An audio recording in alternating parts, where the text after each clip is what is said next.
Mwanamke, utamjuaje mwanaume mwenye malengo na wewe?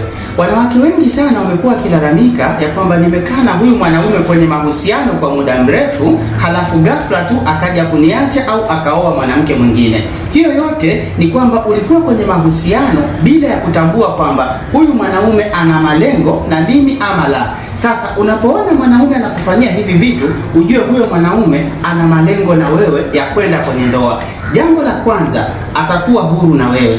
Inamaanisha hapa atakuwa huru na wewe, inamaanisha kwamba ataweza kukutambulisha hata kwa watu wake wa karibu, aidha marafiki, aidha ni ndugu. Lakini ukiona upo kwenye mahusiano, hata kama mkiwa mmepanga kutoka kwenda sehemu, anakwambia aidha tangulia wewe au mimi natangulia utanikuta, basi ujue huyo mwanaume hajivunii kuwa na wewe na anahofia kwamba kuna baadhi ya watu watamuona akiwa na wewe. Lakini jambo la pili ni atawekeza kwako.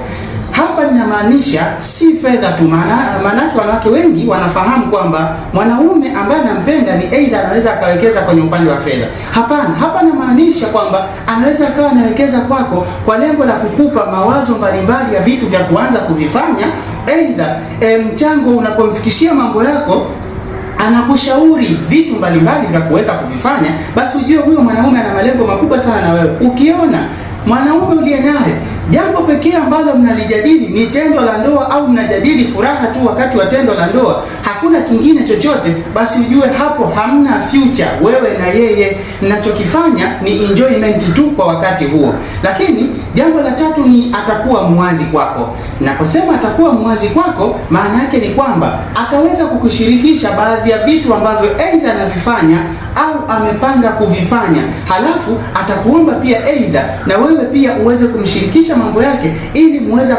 muweze kujenga familia, kwa sababu tunasema ndoa ni swala la mwili mmoja. Kwa hivyo kama hamna kitu mnachoshare baina yako wewe na yeye, maana yake ni kwamba hakuna kitu kingine kinachowaunganisha zaidi ya tendo peke yake. Lakini jambo la nne na la mwisho ni atawekeza sana kwenye kukurekebisha. Kwenye mahusiano kuna muda wakati wa kukerana pia kwenye mahusiano. Sasa ikiwa aidha hawezi kukurekebisha kwenye changamoto ambazo aidha hazipendi au anafanya vile vitu ambavyo anakukataza, kitendo pekee anachokifanya ni anakununia, hakutafuti tena mpaka uje umtafute wewe, na ukimtafuta hakuna kitu kingine atakachokwambia zaidi ya kitu ulichomkera, basi ujue huyo mwanaume hakuna malengo hapo.